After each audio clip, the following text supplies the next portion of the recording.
Salut la famille, j'espère que vous allez très bien. Bienvenue sur votre chaîne Solange Bunga TV pour un nouveau numéro.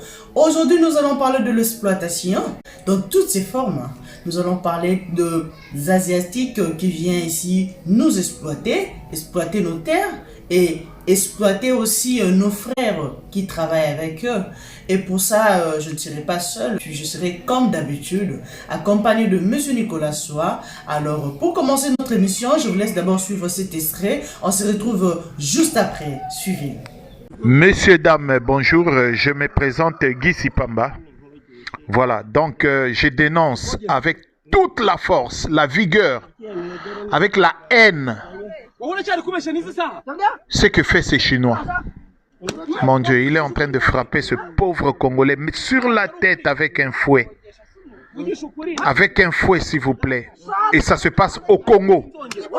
Au Congo, il est en train de frapper un Congolais avec un fouet. Quelle que soit la bêtise qu'a fait ce Congolais, il n'a pas le droit de le frapper. Il a à le livrer à la justice au cas où il y aurait problème. Mais ce Chinois a quitté la Chine, il est arrivé au Congo. Et devant les Congolais, il est en train de frapper un Congolais, leur frère. Et eux, ils tolèrent ça. Vous êtes là à crier Dieu, Dieu, Dieu, mais Dieu voit ça. Mais Dieu vous laisse agir. Dieu vous laisse, vous avez les principes. Dans votre pays, vous avez les principes de justice. Vous pouvez faire la justice. Comment lui peut frapper un Congolais comme ça, Seigneur?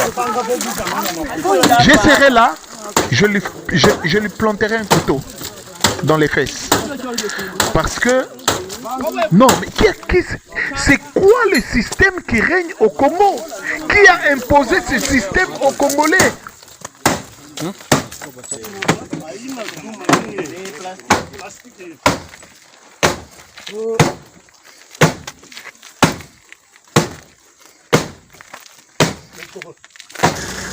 Nous, c'est la délégation provenant de Kinshasa. Nous venons de connaître l'accident avec les véhicules des Chinois provenant d'un lieu là où ils s'exploitent. Nous aussi, on s'est dirigé là pour faire notre travail qui nous ont amenés ici. Et maintenant, la demoiselle et le chef de bureau de CMAP grièvement blessés, les véhicules endommagés et les autres ils ont eu des chocs. Maintenant, nous sommes là. Vous voyez combien de fois on est retiré. Et nous remercions Dieu, la demoiselle vient de sortir, elle est encore vivante.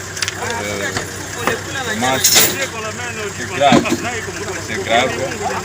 Et voilà. Ils étaient aussi accompagnés par les militaires, ils sont gardés par les militaires, les FARDC, les Chinois, qui sont en train d'exploiter les minerais illégalement dans notre pays, qui ne sont pas en ordre. Merci.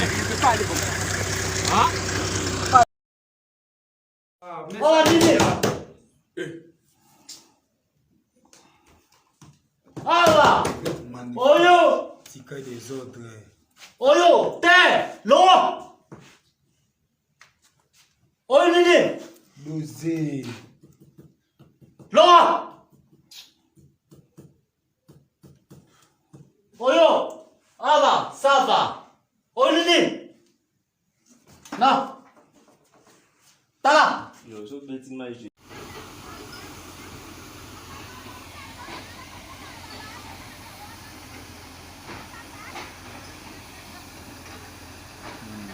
Drag robo ya bashinois inamaliza madini ya Congo. Kila siku biko natosha 5 kilo do, hakuna hata assistance ya service yoyote ya Congo. Haya, muone gisi inchi iko pie na baetranger. Ni huruma sana, na sisi tunakosa hata 1 metre ya balabala. Basi Mungu asaidie Wakongomani.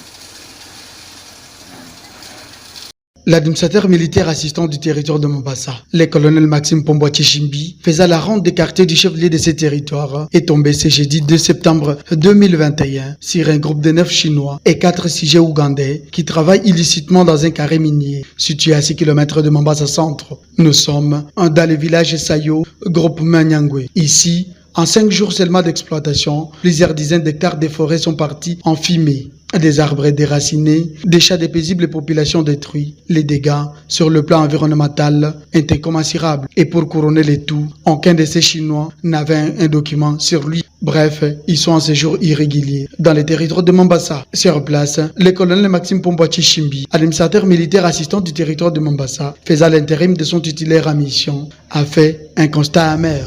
C'est un constat amer, d'autant plus que le travail vient de commencer, ça fait 5 jours. Mais regardez les dégâts sur le plan environnemental. Je l'ai trouvé des sujets chinois avec quelques Ougandais. Il y a des éléments commis à leur sécurité et je suis venu en comité de sécurité avec le chef des chefferies. Nous avons constaté qu'ils n'avaient pas sur eux des cartes, aucun document sur eux, ils sont en situation irrégulière à Mombasa. Alors ils ont déjà commencé à exploiter, il y a toutes sortes de machines. Alors c'est inacceptable que des sujets étrangers puissent se balader dans notre pays sans un document sur eux. Précisons que ces étrangers à séjour irrégulier dans les territoires de Mombasa travaillent en partenariat avec la coopérative Komituri dans les groupes Manyangwe, village Sayo, en chefferie de Mombasa. Comme vous venez de le suivre par vous-même, vous avez vu de vos propres yeux comment les Chinois sont en train d'exploiter nos terres, sont en train d'exploiter nos frères. Hein? Alors, Minyakolo Bezate, bonsoir Monsieur Nicolas Soa. Bonsoir Madame Solange Mpunga. Oui Monsieur Nicolas Soa, karane tolandi na yo, hein, tolandi biso nyonso, lolenge ba Chinois bazo exploiter ba terre na biso. O ezaki na mukolo moko bakati déjà banzete nyonso na etike espace wana. Alors question na nga ezali boye Monsieur Nicolas Soa. Soki na mukolo moko bakokata déjà banzete belé bongo. Et bongo, na ba nombre d'années au basali. Bakata combien? Et ba nani yango ba pesa bango permission ba exploiter ma belé wana. Ba nani bana sima na bango? Audace wana bazu yango wapi? Et qui est derrière eux? Comment se fait-il? Parce que moi je le conçois mal. Qu'un étranger quitte son pays, venir dans le pays d'autrui, et il s'empare de la terre, et il commence à exploiter n'importe comment. Je le conçois mal, Monsieur Nicolas Soa. Nana vraiment na yebo juste. Banani ba pesa bango autorisation, ya pour exploiter illégalement. Est-ce que la bamba kanyon c'est ça la makaboye? Hein, Monsieur Nicolas Soa? Oh, mais quand on peut expliquer biso. Awa, ba Chinois, toujours eux, les Chinois, bazako bauti Ouganda avec des Ougandais, ba yeba ya kokata banzete pa ina biso to yebi banda kala d'ailleurs. Banda époque il y a na premier mandat pardon il y a Kabila to yebaka que bazala okata banzete na ba Ougandais tant ba okipaka une partie ya mboka na biso kuna musala bango bazwa ya makasi kuna mingi ya ka or na kokata banzete.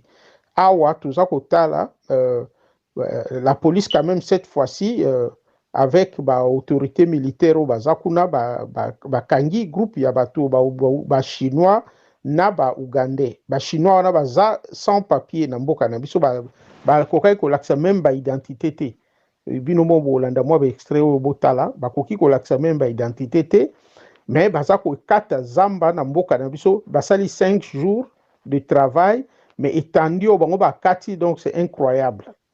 Donc bino mo botala mo écoute ko commenter zate bon banzete wana mingi pesa la ka bois moko penza exotique banzete moko penza rare donc bango basa ko silisa yango na bakelo koteka ngo cher na bamboka na bango kuno bien na po basaka na ba meuble ya cher pe zongila ka biso mais entre temps bazio kana presque au fil. Oui Monsieur Nicolas Soa, Monsieur Nicolas Soa, on peut se le permettre Monsieur Nicolas Soa, tondimi bango ba exploiter. Mais tu n'as point à polluer rivière, Monsieur Nicolas Soa. Quand on est Hollandi, l'icolo rivière, hein, bâtir machine na bango, pour passer la extraction na bango, hein, Monsieur Nicolas Soa, tu n'as point à papa. Est-ce que le bambo kanyoso, bah quand il m'a un Congolais venir dans leur pays et commencer à faire des choses pareilles? Pour n'imbo kalabiso kondi mama kamunyoso. Rivière wana, et l'équipe bambo ka combien? Et qui va combien combien? Et les gars n'a ville combien, Monsieur Nicolas Soa? Au moment que tu peux peut-être mettre la kamaïwana. Il y a des gens qui vivent de cette rivière. Et ça, la famille Misusu, Balieka, Bambisia, Yamaïwana. Hein, Monsieur Nicolas Soa?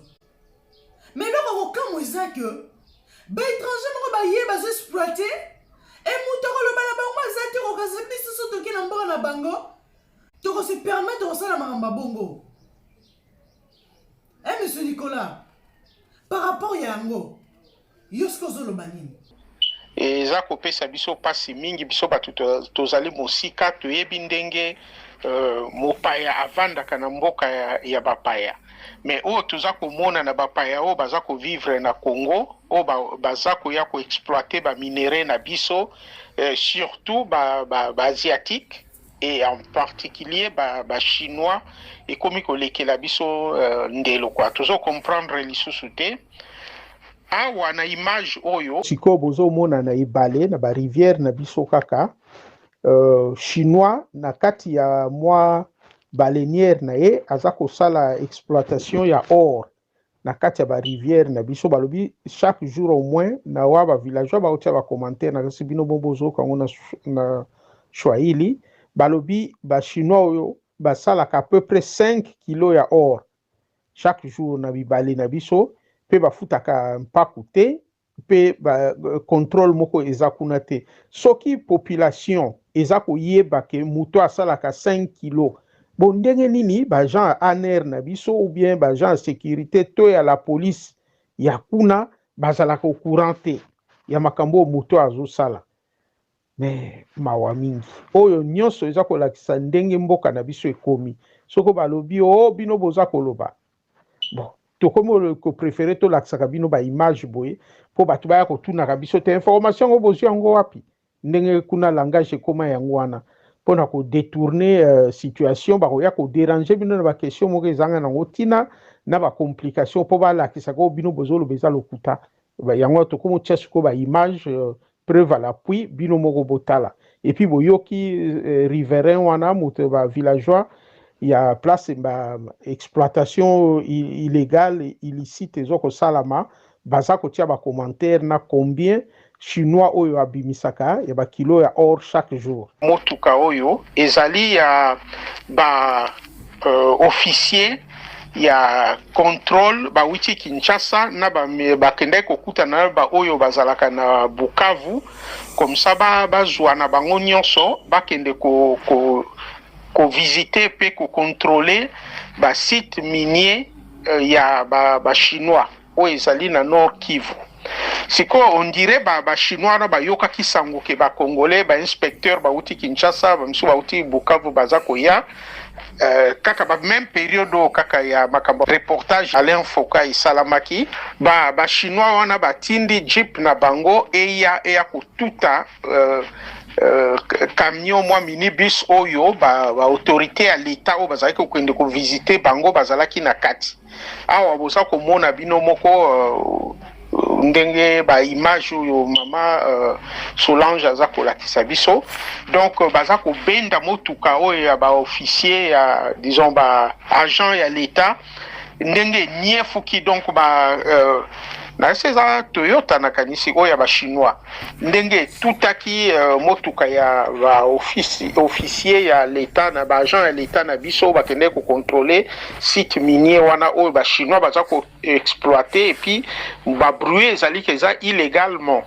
donc bango kuna baza ko exploiter ba site wana neti neti site moko artisanal mais na kati kuna tomonaki d'ailleurs na ba image o Alain Foka tielaki biso izalaki site semi industriel yaki artisanal te mais ba déclarer yango neti artisanal et puis to yoka na ba site moi mingi wa ba chinois mingi baza kuna baza illégal d'une manière illégale na mboka na biso ba mikanda na bango pe esesila na ba misu ba uta Rwanda ba uta Uganda ba kota kana Congo illicitement illégalement ba exploiter ba minéraux et ba komi ko zwa même courage ya ko agresser ya ko menacer ba agent na biso ya l'état et c'est grave. Dezo la ki sa niveau nini bako honorer biso bako respecter biso lisusu te. Do ba komona biso to ba tu pamba devant bango. Po ba yebi ke soko miki kolobane eza na bakonzi bazali kolona Kinshasa bako gangela yo pe yo moko uzonga sima. Et puis bango ba comment faire la loi na mboka na bango.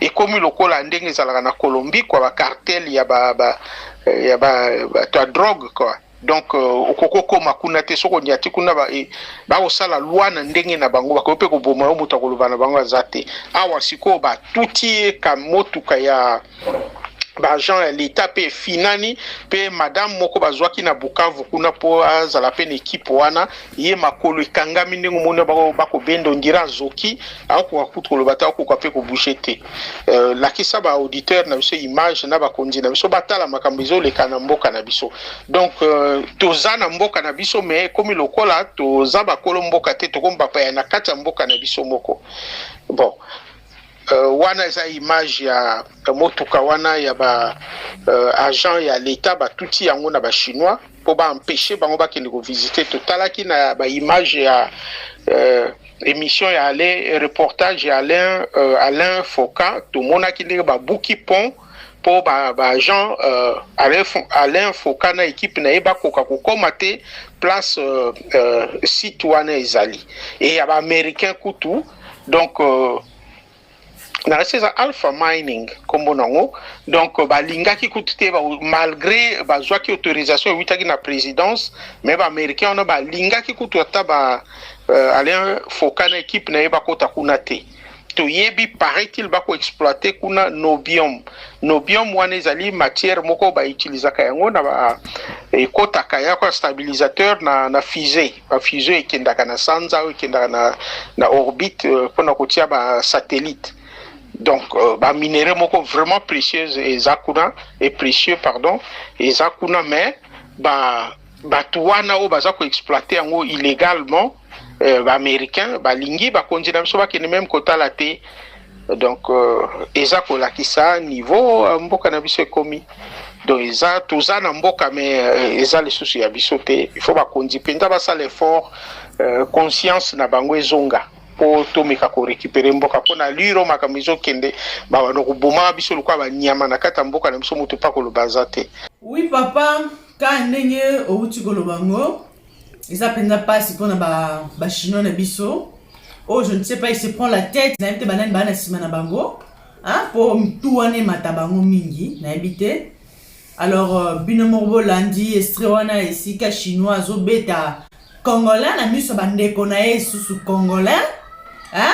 Donc congolais a livré congolais. Yo livré ndeko na yo moko ba beta ye. Alors que boka ko le côté kaka nenga zana so ko viser yango ata na colline bo viser ye. Mais tala ndenge ba beta et muto alo bazate. Na ba image a bongo muto réagir à zate. Moi je me pose seulement la question, l'état za wapi na makambo boye. Soki zaki na mboka na bango et que ba congolais ne ba kendaki kuna ko exploiter. Et que Simbi chinois moko ba beta ebongo et puis vidéo circulé. Est-ce que banga ba vanda kimia ndenge biso to vanda kimia? Est-ce que ba chinois ba linga ba tika l'indifférent? To ba ne ba telema. To mi poser biso mo ba question, to se répondre penza biso moko. Pour côté wana na mo le loka olobate. Ce que zone sa responsabilité na l'état. J'espère que la vidéo est circulée Kinshasa Mobimba. Et puis l'état pas monyango. Alors par rapport à moi nyosona et l'on est réservé pour les chinois au bazo exploitant bande na biso bazo nyokola bango boye monsieur Nicolas so omega non ko expliquer par rapport à la vidéo wana nini ngo ko sala que ba filmer pe na mboka ya bango moko ba peta mutu modèle wana vidéo eza mulayi hein mais to kata ngoka pour YouTube hein à supporter ka ba violence té mais ça mulayi comment na que ozo peta mutu na nzoto té. Ah, excusez-moi, na mutu o permetaka ya raisonner. Mutu o permetaka ya asaba calcul atambola. Esika moteur evandi mutu. Ne kote bino ba oke kobeta mutu. Akomi nani? Nyama. Tozo kende wapi na mboka oyo. Toloba te. Soko lobi o bakangi yo. Soko lobi o. Tina point oyo. Alors la ticket l'état charge hein. À s'en charger dans bateau, bazoya kako exploiter biso, hein, illégalement. Baza peut être la mikanda mon côté. Mazoya awa dondui. Pour la raison qui m'ont bon moment allié ça qui. Elle va comme qu'on protéger. Tout la mouka, to prendre conscience. Na ba makambu tozo sala. To mi chana mpe na place ya bato wana. Olinga ki asala nini pona yo.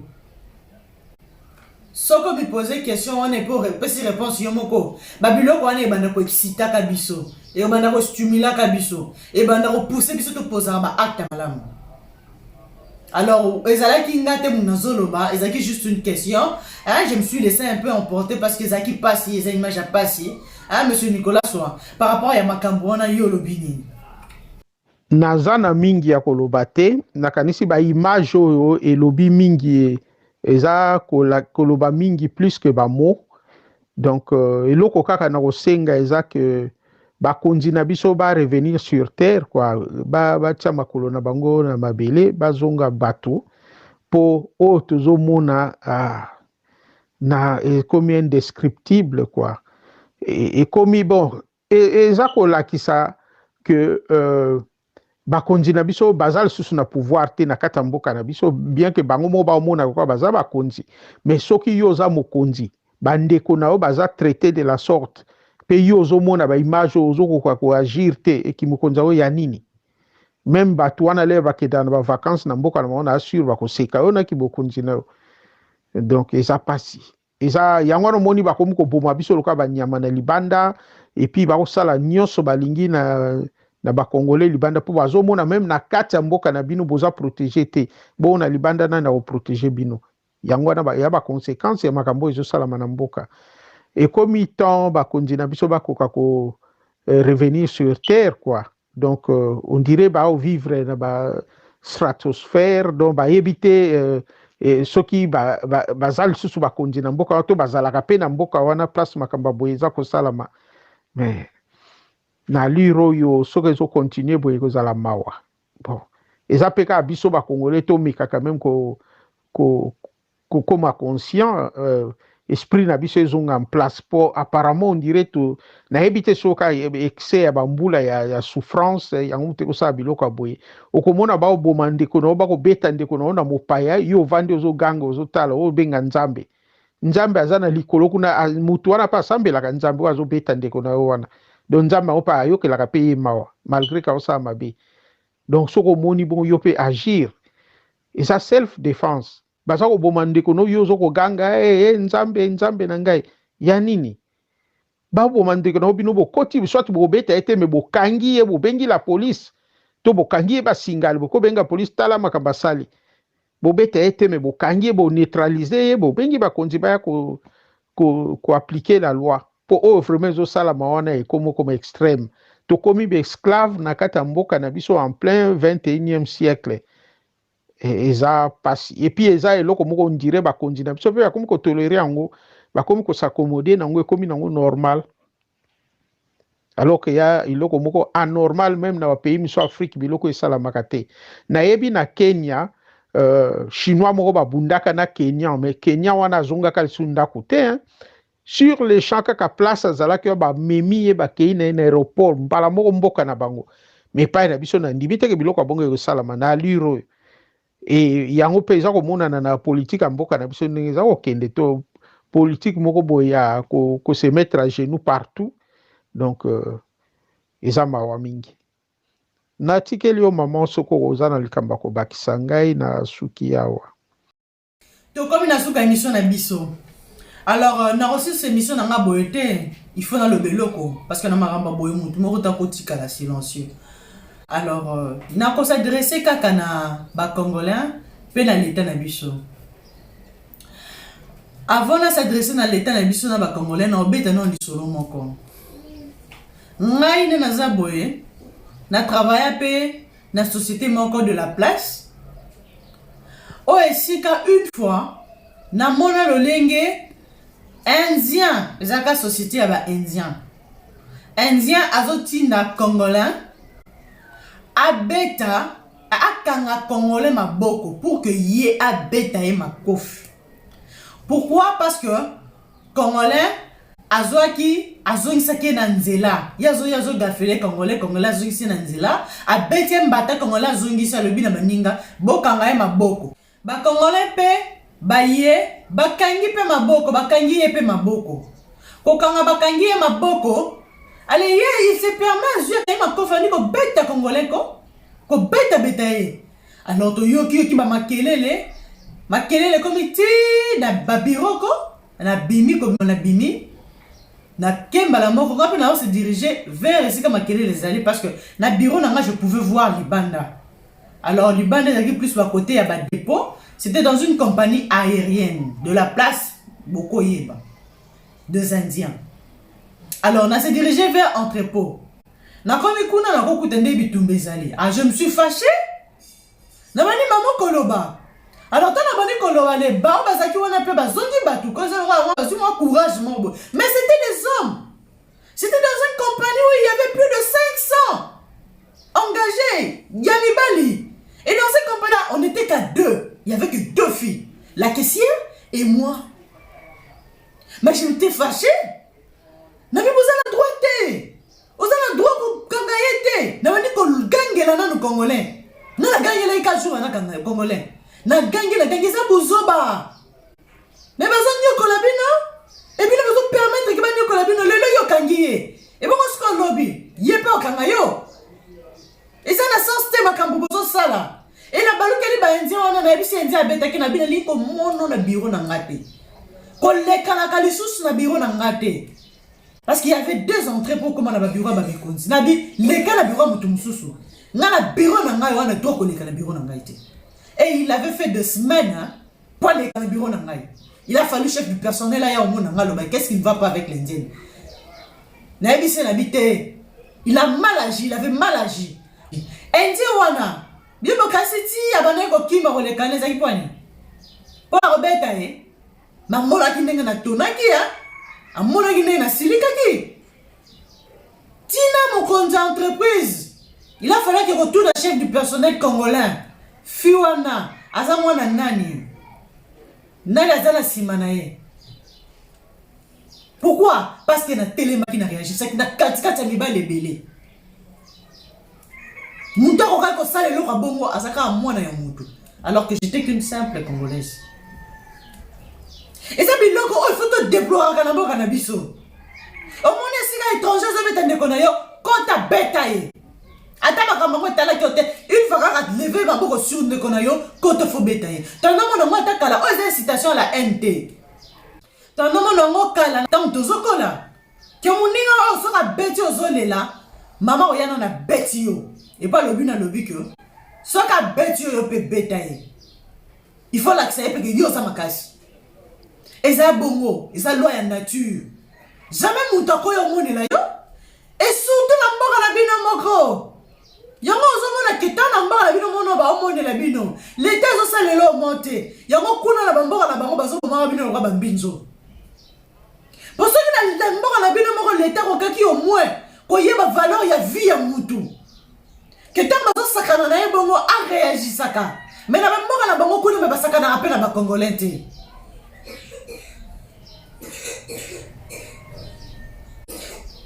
Yango ngai na conseiller na ba congolais que ce que ça les sika au moni ba beta congolais et yo pose yo beti enda yepso kanga ya maboko yo zwa kanga ni maboko ya India wana tota congolais wana congolais na beta yena bosa bango bongo bo mona nde ba ko changer respect au kota respect penze ko kota d'après tout toi na tango kabila te toi na tango Fachi Beton o sika droit ezo landama abeti au beti eza xénophobie et incitation à la NPT eza justement pour imposer respect ba beti au beti tout le monde a période moko esika chinois achuba congolais mbeli na mukongo il fallait péter ma chubi bongo au zupe bo chubi nani pour comprendre que ko chuba et swaka ndeka chuba ta sokisi ya pa yoka na douleur au muninga so yoka ba makamba boy photo de blora ka ona mboka na biso eza na mboka moko a Kenya eza na chinois moko abeta Kenya moko na mboka na bango ko betela e kaka sika betela yo wana ba lokota e mbala moko ka wana zonga ndako te mbala moko ba refula na mboka na bango et puis ba lobaka que atikala kozonga lisusu na mboka na bango te et puis sala makaka bongo. Et ça, il faut biso to copier biloko malamu. Ce qui parle le roi Kenya ko agir bon pour un Kenya. Et bon pourquoi pas na mboka na biso. Et là, on dit que chinois, il y a la mboka na biso, ah, il y a ma longa, oh, que valeur, il y a l'autre, oh, chinois, il y a la mboka na biso, et l'équivalent, il y a vu, il y a congolais. Et l'équivalent, et l'équipe, vie à congolais la valeur. Et là, on dit. Alors, moi, l'enseigne, on a ma mboka na biso. Réfléchir ma lame sur ma kambo, oh, ils ont ça, ma mboka na biso. Makambo nyonso eza makambo ya kotolérer te. Eza na babaka mosusu il faut ko telemelaka yango. Ko imposaka bato, ko imposaka bango. Lokola na makambo bango bazosalaka wana. Congolais biso peuple. Toza lokola bana na bino. Bino boza baboti. Na ndimi teke mboti moko kondima ke mwana mupaya. Alors wana ndako na bango po aya ko beta mwana na ye nakata ndako na ye. Oko benga mbala moko la police bakoya ko lokote ba okene na la police ba okene soit à côté prison. Alors eloko okoki ko sala bana na yo salela ngo pour la population, salela ngo pour la population et omona que population zala na sima na bino pour ko soutenir bino na moni sous eloko ko bakisa te soki ko zongisela bino kaka te bosala musala na bino peuple votaki bino po bosala musala na bino malamu alors bosala musala na bino malamu ezaka raté que bafinga ki intel wala bino mama botindi la police. Oh mutu moko alobaki soki nini wala mama batindi la police. Mena baba kambo ezosalama ya grave. Lokola bako beta bongo bako chuba endia chubi boyo. Babeta ki bakongole babomaki réaction moko ezosalama te. Bozo tikela ka population de réagir. Bosala musala o esengeli. Surtout dans ma camp, on a une infraction et ma casse. Une infraction grave. Bon, ça, on s'en a bino. Tous en tribunal dans le domaine nyonso. Tous en tribunal dans le domaine oyo. Tout le bac l'État zalaka. Tous ça pendant dans l'État. Alors on a tiki bino. Hein? Bon, ça, on s'en a bino. Tu votes bino pour bossa on s'en a bino. Alors tu peux si bino confiance, tu veux que bossa on s'en a bino. Tous en a quatre, il y a état de droit. Alors, état de droit appelle au but qu'il faut protéger la population. Alors, tu protéger la population. Hein? Population peut protéger Pébino. Alors, comme la souka ya émission nanga, j'espère que ça vous a plu. Alors, n'oubliez pas, abonnez-vous sur votre chaîne, vous ne serez jamais déçus. Alors, on se revoit juste après, on se revoit à la prochaine. Bye. Au revoir.